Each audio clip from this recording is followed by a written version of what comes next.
ఏదున్నా కూడా పర్సనల్గా వస్తే మేము పర్సనల్గా ఎత్తాల్సి వస్తూ ఉంది. మేము ఏం చేసినా ఈ కర్మని అనిపిస్తాం, ఖచ్చితంగా అనిపిస్తాం, తప్పేంలే. ఎందుకంటే ప్రజలు కూడా విసుకున్నారు. ఏదో నీ మాట్లాడిన అట్రాక్షన్ చేసే విషయాన్ని అందరూ గమనిస్తున్నారు. అప్పట్లో ఏ రకంగా ఆలోచన చేసినా కూడా నీ మీద ప్రజలకి అసూయ కలిగింది. అప్పుడే దాని మీద వ్యతిరేకత వచ్చింది. ఈ మాటలు ఇనలేక ప్రజలంతా కూడా ఇబ్బంది పడుతూ ఉన్నారు. ఎప్పుడైతే అప్పుడు ఎమ్మెల్యేది వస్తే ఏదో చెప్తాడేమో, గొప్పలు చెప్తా అని చెప్పేసి చూస్తూ ఉంటుంది. ఇప్పుడు ఎమ్మెల్యే అంటే పక్కకు దొప్పుతూ ఉంటాం సోషల్ మీడియాలో. ఆ పరిస్థితి వస్తూ ఉంది. ఏదున్నా నిజాలు చెప్తే కదా, ఎప్పుడైనా ఒకటే నిజాలు చెప్పాలి. ఏదైనా ఉన్నా చూసి మేము మా ఆయంలో చెప్తాం గట్టిగా. మెడికల్ కాలేజ్ వచ్చింది, బైపాస్ రోడ్ వచ్చింది, డిగ్రీ కాలేజ్ వచ్చింది, పాలిటెక్నిక్ కాలేజ్ కట్టించినాము, మా మహిళా ఉర్దూ కాలేజ్ కట్టించినాము, రెసిడెన్షియల్ స్కూల్ కట్టించినాము, ఈరోజు ఈద్గా కూడా శాంక్షన్ చేసినాము. ఏదున్నా కూడా రామజల డెవలప్మెంట్ చేసినాము. ఆ రోజుల్లో మున్సిపాలిటీ ద్వారా రోడ్లు వేసినాము, ప్రజల్లో తిరిగినాము, గడప గడప తిరిగినాము. మీలాగా అధికారంలోకి వచ్చిన 15,500 ఛార్జీలు కరెంట్ ఛార్జీలు పెంచలే. ఎక్కడ కూడా డెవలప్మెంట్. ఇప్పుడు ఉండే డిగ్రీ కాలేజ్కి బిల్డింగ్ కట్టని చెప్తాను, ఎన్నోసార్లు చెప్పాను. ఇప్పుడు ఉండే డిగ్రీ కాలేజ్కి బిల్డింగ్ కట్టండి, శాంక్షన్ 5 ఎకరాలు చేసాం అప్పట్లోనే. అదే కాకుండా పాలిటెక్నిక్ కాలేజ్ ఉంది, పాలిటెక్నిక్ కాలేజ్ ఉంది. దానికి స్టాఫ్ తీసుకురండి అంటే తీసుకొచ్చాక యోగ్యత లేదు మీకు. అసెంబ్లీలో మాట్లాడితే ఇంతపోవడం ఇంత వేయడం అని చెప్తారు. అసెంబ్లీలో ఏం మాట్లాడు? 0 అవర్లో మాట్లాడితే ఏముందని రికార్డ్ అవుతుంది. దాని నుంచి నీకు సమాధానం వస్తుంది, కానీ దాని నుంచి నీకేం కూడా దాని పరిష్కారం కాదేది, ఏది కాదు. ఎందుకంటే ప్రజల నాయకులు అనుకుంటున్నారు 0 అవర్లో మాట్లాడాలి. ఏం చేస్తామంటే ఆదోన్లో మమ్మల్ని చూడాలని చెప్పేసి మాట్లాడతాం. అది కాదు కావాల్సి ఉండేది. ఏం మాట్లాడి 15 రోజులు 15 అంశాల మీద మాట్లాడితే ఆదోనికి ఉపయోగపడడం ఏదైనా ఉందే? ఏం ఆదోని యూత్ గురించి మాట్లాడినావా? ఆదోని నిరుద్యోగుల గురించి మాట్లాడినావా? ఆదోని డెవలప్మెంట్ గురించి మాట్లాడినావా? ఆదోని రోడ్ల గురించి మాట్లాడినావా? ఆదోని మెడికల్ గారి గురించి మాట్లాడినావా? ఏమ్మా ఆదోని గురించి ఏం చెప్పినావు? ఏదున్నా ఆదోని నీకు ప్రజలు నీకు ఆశీర్వదించినారు కాబట్టి ఆదోని గురించి మాట్లాడతారు. నేను ఏదో స్టేట్లో మాట్లాడితే అది హిందీ మాట్లాడితే ఏం ఉపయోగం ఉంది? ఈరోజు ఉపయోగపడే కార్యక్రమాలు మాట్లాడితే ఏదైనా ఉపయోగం ఉంటుంది, కానీ ఆ 0 అవర్లు మాట్లాడితే అసలు ఉపయోగమే ఉండదు. మనం మాట్లాడి ఈడంతా సంఘాలు కొద్దుకుంటారు. ఆడ అసెంబ్లీలో మాట్లాడడం ఎవరు మాట్లాడలేదు. ఎప్పుడు మాట్లాడినాం, ఎందుకు మాట్లాడలే? ఎప్పుడైనా రికార్డు చూసుకుంటే కూడా మాట్లాడినట్టు ఉంటుంది. మాట్లాడినాం, ఎందుకంటే సీనియర్లు అయినట్లల్లా మాకు అవకాశం ఇలే. అంతవరకే కానీ మేము మాట్లాడినామని ఉత్త మాట్లాడి ఏం చేయాలి? మేము అసెంబ్లీలో మాట్లాడి మెడికల్ కాలేజ్ తెస్తామే, అందుకే అసెంబ్లీలో మాట్లాడి బైపాస్ రోడ్ తెస్తామే, అసెంబ్లీలో మాట్లాడి డిగ్రీ కాలేజ్ తెస్తామే, అసెంబ్లీ మాట్లాడి పాలిటెక్నిక్ కాలేజ్ కట్టిస్తామే, అసెంబ్లీలో మాట్లాడి రంజాన్ బాగా చేస్తామే, అసెంబ్లీలో మాట్లాడి ఉర్దూ కాలేజ్ కట్టిస్తామే, అసెంబ్లీ కాలేజ్ రెసిడెన్షియల్ కట్టిస్తామే. ఏమున్నా కూడా ఈరోజు ఇన్ని విధాలుగా మేము ఎప్పుడు కూడా మాట్లాడుకోండి ఇవన్నీ తీసుకొచ్చాము. ఎందుకంటే ఫలితాలం ఉండాలా. ఏదో మీరు ఇంటాలే అసెంబ్లీలో మాట్లాడుతా అంటే కొంతమంది బాగా ఇస్తారు, అదేం ఆనందం ఏమో లేదు, కానీ స్వీట్లు పంచుకొని తింటారు. ఏం ఒరిగిందని స్వీట్లు పంచుకుంటారు, ఏ విధంగా ఉందని చెప్పేసి సంతోషాన్ని పంచుకుంటా ఉన్నారు. ప్రజలకు ఏం ఉపయోగపడిందని చెప్పేసి మీరంతా కూడా ఆలోచన చేస్తారు. ఏది లేకపోయినా కూడా ఆడంబరాలతో అన్ని మాటలు చెప్పుకుంటా నీకేం కావాలా? కరెక్ట్గా ఉన్న రియల్ ఎస్టేట్లో కూడా పోయి నువ్వు కాలు పెట్టాల.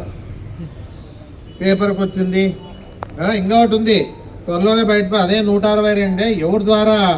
అదే ఆల్రెడీగా 162 అనేది ప్రూఫ్తో సహా పెడతారు, ప్రాబ్లంలే. ఎందుకంటే ఆయన చేసిండే ఘనత ప్రజలకు తెలల.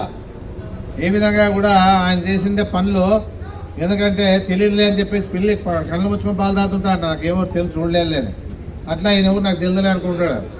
ప్రూఫ్తో సహా పెడతాను నేను. అదే అసలుకి 162 బాలాజీ ఎస్టేట్, మహేశ్వరి ఎస్టేట్, ఈ 2 ఎస్టేట్లోన ఆల్రెడీగా లేఅవుట్ అయిపోయింది. దాన్ని మళ్ళా ఈరోజు ఆన్లైన్ లెక్కించి పరిస్థితి చేశాడు మహానుభావుడు. అంటే ఇంతకంటే ఘోరంగా ఉందా? మళ్ళీ ఈయనే చెప్తాడు 162, 630, 314 అన్ని కరెక్ట్గా ఉండే వాటినే ఈయన చెప్పే పరిస్థితి చేస్తూ ఉన్నాడు. ఏదున్నా ఆయనకి ఏ విధంగా కూడా మనకి ఆయనకు ఆదాయం కావాలి. ఐదవ శంకారం ఎక్కడో విజయవాడ చేస్తే ఇక్కడ అందరు ఫోన్లు చేస్తాడు. ఐదవ శంకారం విజయవాడ చేస్తూ ఉన్నారు. విశ్వ పరిషత్ సంబంధించిన వాళ్ళు, విశ్వ హిందూ పరిషత్ సంబంధించిన విషయాల్లో దీని తలతూసి అందరూ ఫోన్ చేసి నేనే వస్తానని చెప్పేసి చెప్తాను. ఏదున్నా ఈయనకి అన్ని రకాలుగా ముట్టు చెప్పాలా. ఏమి అందరికి చందాలు ఆడతారు, నేను అట్లా చేస్తున్నా నాకు ఇవ్వండి అని చెప్పేసి. ఇంత దిగజారిన ఎమ్మెల్యే ఇంతవరకు మేము ఎవరు చూడలే. ఎప్పుడైనా కానీ ప్రజలను ఒకటే అడుగుతాను, ₹1 ఇచ్చిన వ్యాపారస్తులు కానీ, ₹1 ఇచ్చిన రియల్ ఎస్టేట్ వాళ్ళు కానీ, ₹1 ఇచ్చిన రెవెన్యూ డిపార్ట్మెంట్ కానీ, లేకపోతే రిజిస్టర్ ఆఫీస్ వాళ్ళు కానీ ఎవరైనా వచ్చి రుజువు చేస్తే సంతోషపడతాం. ఎక్కడైనా కబ్జా జరిగినా కానీ నేను చేసే పనిలే, నా అనుచరుడు చేసినా చాలు. నా అనుచరుడు చేసినా అన్నా కూడా దాని పరిస్థితి వేరే ఉంటాయి.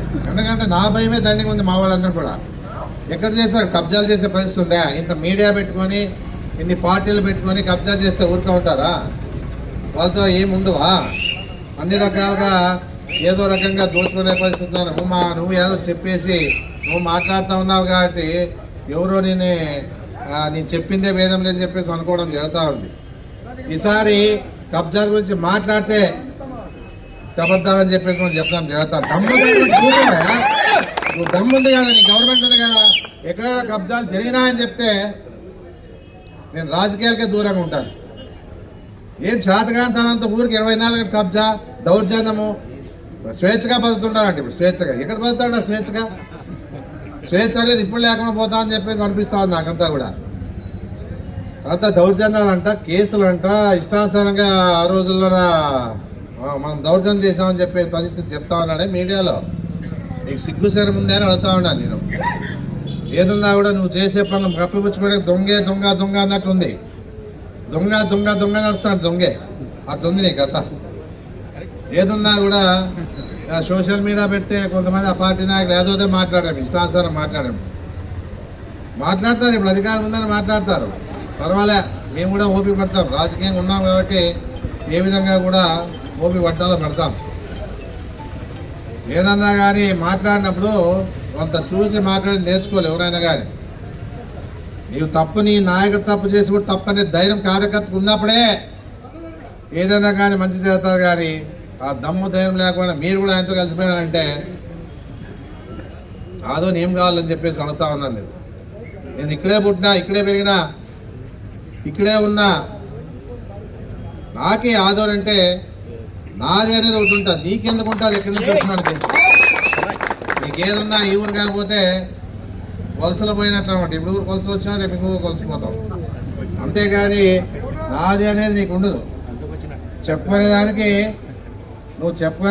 గొప్పతనంగా చెప్పుకునేదానికి చెప్తావు, కానీ నీకు ఏముంది? ఏంటంటే నీ అదృష్టం కొద్ది గెలిచినావు ఏదో రకంగా. ఏదన్నా కూడా ఇప్పుడు 3 ఏళ్ళు భరించాల్సి ఉందే. ఏ రకంగా ఉన్నా కూడా నీవు అధికారం ఎమ్మెల్యేనే కాదనిలే. అధికారాన్ని ఏ విధంగా నీ మీద మంది మీద విరుచుకుపడేది కాదు అనవసరంగా. ఏమైనా ఉంటే చెయ్యి, ఏమీ లేకోకుండా ఊరికి అనవసరంగా ఏదో మాట్లాడితే నేను గొప్పగా మాట్లాడతాను అనుకునే వాళ్ళు మీలాంటి వాళ్ళంతా ఉండాలని చెప్పేసి కూడా చెప్పడం జరుగుతా ఉంది. 20 నెలలు అయింది ఎక్కడికి పోకుండా ఇక్కడే కూర్చోయినాం. రాండి ఎవరైనా చూపిస్తారని చూపిరని చెప్పేసి. ఏ రకంగా కూడా ఏది కూడా కృష్ణమ్మ ఆ రోజు చిట్టా ఇప్పమ్మా అని చెప్తుంది. ఏదైనా చిట్టా ఇస్తా ఉంటే చిట్టా ఇప్పమ్మా. మా నుంచి కృష్ణమ్మతో మొదలయ్యేది కబ్జా అనేది. కృష్ణమ్మ మొదలు పెడితే ఎమ్మెల్యే మాట్లాడా, దేవిశెట్టి ప్రకాశం మాట్లాడా, దేవేంద్రప్ప మాట్లాడా. ఏ రకంగా మాట్లాడినా కూడా ఏదైనా ఉందా అంటే ప్రజలు చూస్తున్నారు. ఎక్కడైనా ఏదైనా దొరుకుతుందేమో చేసి చాలా ప్రయత్నం చేశారు. ఏదైనా దొరుకుతుందేమని చెప్పేసి చాలా ప్రయత్నాలు చేశారు. అయినా ఏం ఉపయోగం ఉందే? చేస్తే కదా. మా నాయన పుట్టినాం కాబట్టి మా నాయన పేరు చెప్పుకుంటాం కాబట్టి మంది పేరు చెప్పే పరిస్థితి లేదు. ఏదన్నా కూడా ఆశించే పరిస్థితి లేదు. ప్రజల దగ్గర డబ్బులు వసూలు చేయాలని చెప్పేసి ఆలోచించలేము మేము ఎప్పుడు కూడా.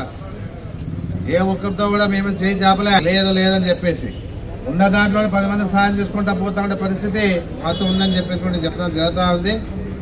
ఏదున్నా ఈరోజు ఉండే పరిస్థితిలో రాజశేఖర రెడ్డి వైఎస్ఆర్ పార్టీ పరంగా ఈరోజు ఆవిర్భావ దినోత్సవ సందర్భంగా వచ్చినటువంటి కార్యకర్తలకి, అభిమానులకి, నాయకులకి, మహిళలకి, యువతకి, బీసీ, ఎస్సీ, ఎస్టీ, మైనార్టీలకి ప్రతి వారు కూడా అన్ని విధాలుగా నా హృదయపూర్వకంగా ఈ ఆహ్వానాన్ని మన్నించి వచ్చిన మీ అందరూ కూడా ఎప్పటికీ పార్టీ నేను ఉంటా అని చెప్పేసి నేను అందరికి తెలియజేస్తూ ఏదన్నా అడగబడద్దండి. ఏదన్నా కూడా మనం ప్రజల్లో ఉంటాం. ప్రజల్లో ఉంటేనే వాళ్ళకి అండగా నిలబడి ప్రజల నుంచి మళ్ళీ మన పార్టీని పుట్టుకొచ్చే విధంగా చేసుకొని మన పార్టీ అధికారానికి వచ్చేదానికి కృషి చేస్తామని చెప్పేసి, అదే కాకుండా మన పార్టీ ఇన్ఛార్జ్గా ఆదోనికి ఇన్ఛార్జ్గా సుధీర్ రెడ్డి గారిని చేశారు. ఆయన కూడా అన్ని విధాలుగా పార్టీ పరంగా కార్యక్రమాల్లో పాల్గొంటూ రావడం జరుగుతుందని చెప్పేసి మనం చెప్పడం జరుగుతూ ఉంది. ఈరోజు ఈ కార్యక్రమానికి వచ్చిన ప్రతి వారు కూడా మీడియా మిత్రులకు కానీ ప్రెస్ వాళ్ళకి కానీ తర్వాత మీకు అందరూ కూడా నా ఉదయపూర్వక ధన్యవాదాలు తెలియజేస్తాను.